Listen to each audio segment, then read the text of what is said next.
Assalamualaikum warahmatullahi wabarakatuh. Salam, Om Swastiastu, Namo Buddhaya, salam kebajikan bagi kita semua.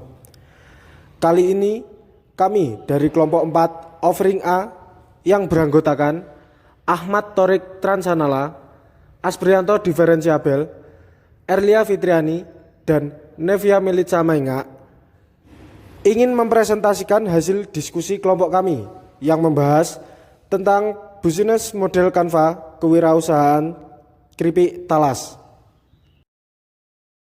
Pada poin pertama ini, kami membahas tentang customer segment.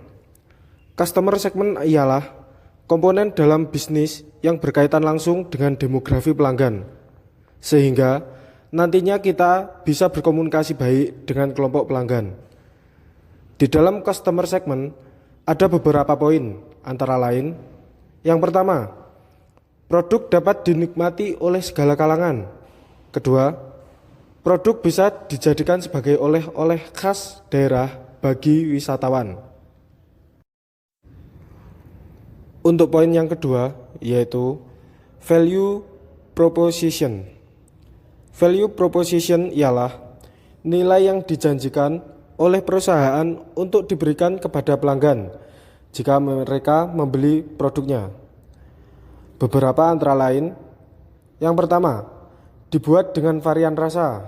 Kedua, kualitas bahan baku bermutu. Ketiga, harga terjangkau. Keempat, halal BPOM.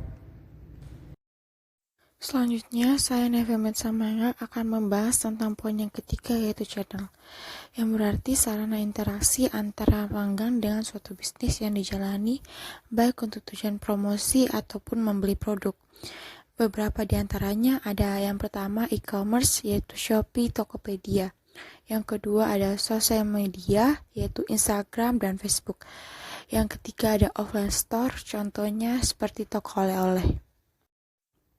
Poin yang keempat membahas tentang customer relationship, yaitu strategi pemasaran dalam mempertahankan klien atau konsumen yang ada, dengan cara mengelola, mengatur, dan membuat program agar klien atau konsumen melakukan pembelian berulang, dan tidak pindah ke pasaran lain.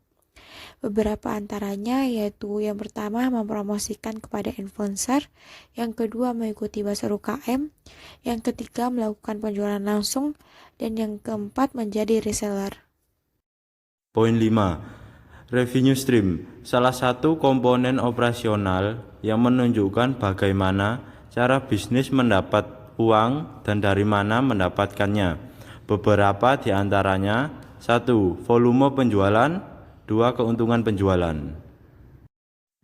Poin 6 membahas tentang key resource, sumber daya yang dimana perusahaan mendaftar siapa saja kelompok penting yang berkaitan langsung dengan operasi perusahaan. Beberapa antara lain: desainer kemasan produk, pengembangan ide variasi keripik yang inovatif, staf penjualan, dan staf pemasaran. Ini saya Erlia Fitriani akan melanjutkan presentasi. Untuk poin yang ketujuh adalah key activities, yang merupakan aktivitas untuk dilakukan mempertahankan dan menyampaikan nilai proposi yang dikategorikan dalam produksi, pemecahan masalah, dan platform. Beberapa di antaranya seperti merancang resep yang inovatif, menguji rasa produk, dan melakukan promosi.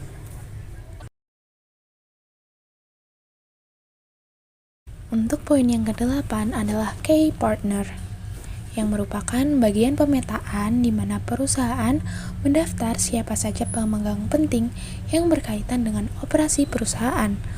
Beberapa di antaranya seperti petani talas, distributor, reseller, influencer, sekaligus promotor.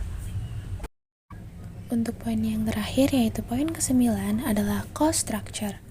Cost structure merupakan komposisi biaya mengoperasikan organisasi, mewujudkan proposi nilai yang diberikan kepada pelanggan. Beberapa di antaranya antara lain: biaya produksi seperti biaya bahan baku, biaya overhead pabrik, kemudian ada biaya budidaya talas, dan kemudian ada biaya pajak dan perizinan seperti perizinan halal, dan yang terakhir adalah biaya operasional. yang meliputi gaji, komisi tunjangan karyawan, peralatan perbaikan hingga biaya sewa.